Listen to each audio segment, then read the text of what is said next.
সুন্নাত নয় শুধু, চলবো আরো জোরে চলবে, দাওয়াতের মেহমান।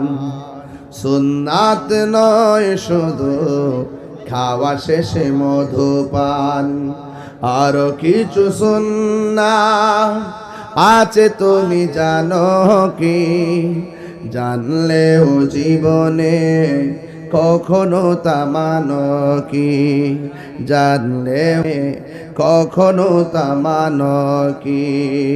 সুন্নাত নয় শুধু দাওয়াতের মেহমান, সুন্নাত নয় শুধু খাওয়া শেষে মধুপান, আরো কিছু সুন্নাহ আছে তুমি জানো কি? জানলেও জীবনে কখনো তা মানো কি? জোরে জোরে কি আল্লাহু আকবার বলা যাবে না?